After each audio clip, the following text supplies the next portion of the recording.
Hey, shalom everyone. This is Amir Tsarfati, live from Honolulu. I know it's a little dark, but you have to bear with me. I'm sorry, that's the direction of the sun right now. At least enjoy the view behind me. But just so you know, I'll wait a few seconds because I think a lot of you would like to know. These are breaking news. We're gonna talk about imminent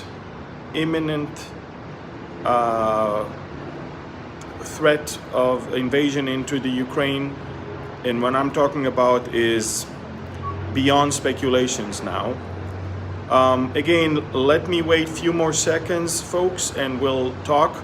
There's a lot of information that I managed to gather for all of you, and yes, I know it's a very nice view. It's very strange for me to talk about a war with this view behind, but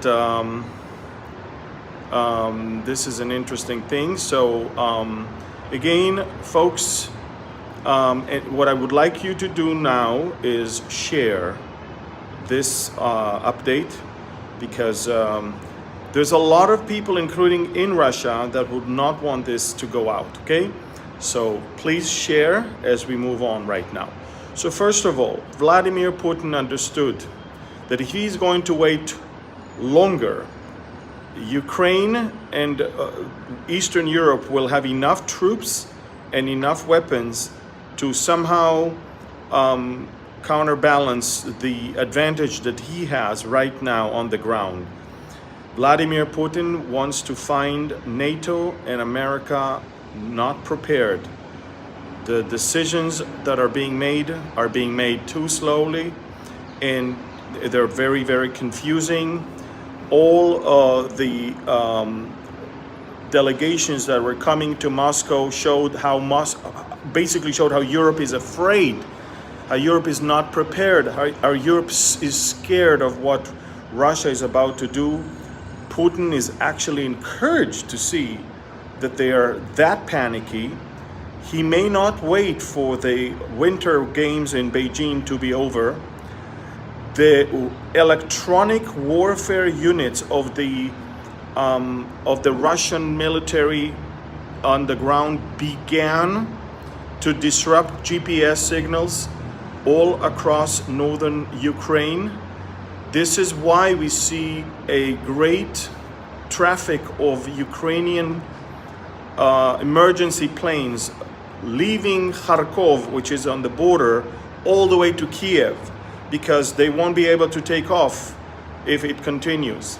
Folks, war is imminent in the Ukraine. Israel asked all of its citizens to leave. US did that also. Ukraine, we have the UK that just asked its people to leave. Latvia, but there's more. I mean, on Telegram, I wrote a whole list of nations that beg their people to just leave immediately. The Center for Strategic Intelligence elevated the code from code red to code black, which means it's imminent, it's now, it's any minute. It's not soon, it's not close, it's any minute. Russian units are deployed. Russian field hospitals are deployed. Now, field hospitals, this is an indication that an army is prepared for war, because if you deploy soldiers, but you have no field hospitals and no enough blood units, it just shows that you're not really serious.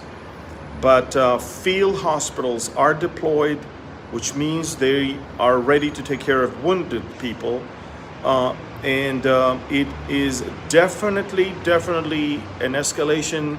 Russia is making its move, no doubt, and I'll report more about it. But again, remember, Bible prophecy is not about nations and their relations between one another. It's about nations and what they are going to do to Israel or with Israel.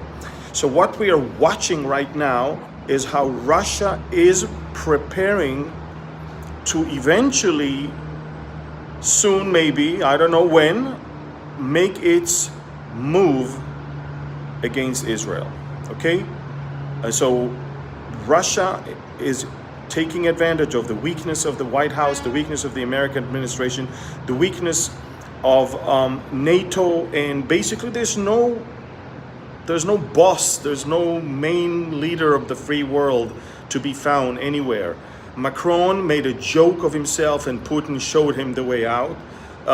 Johnson is a joke, and of course all the rest of the countries, they're just threatening. But Russia understands that if they're not going to make their move now, it maybe not happen at all.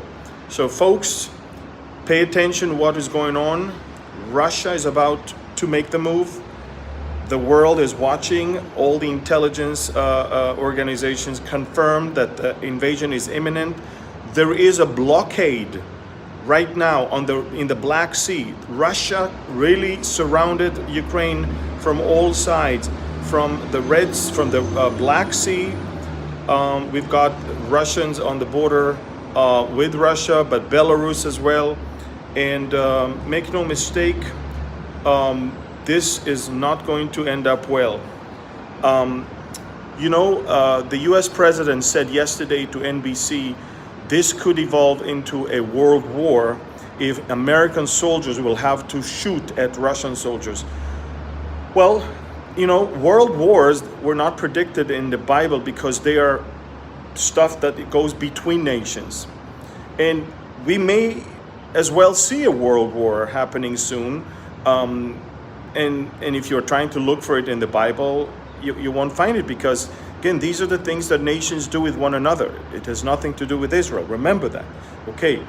But remember that if it is going to be a world war, biblically, I do not see how America wins here. Biblically, I'm saying. Biblically, the way I understand how things evolve and develop right now, this is maybe the chance for Russia to make its final move to eliminate American superiority in Europe. And at the moment, Europe is completely depending on Russian gas. It's the middle of the winter right now. They cannot afford cutting the gas out at this point.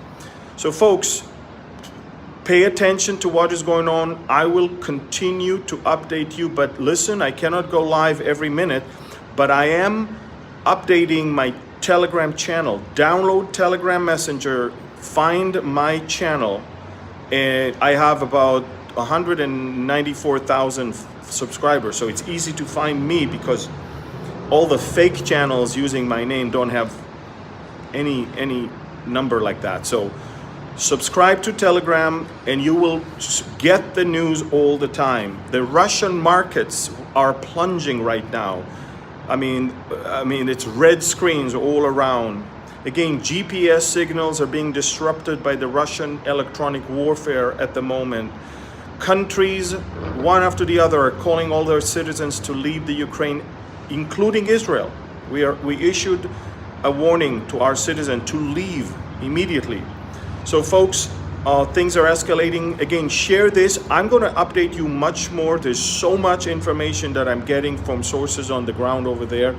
But again, biblically, even if there is going to be a world war, it's not something you can find in the scriptures because Russia will make its final move towards Israel, and that's what Bible prophecy is going to eventually mention.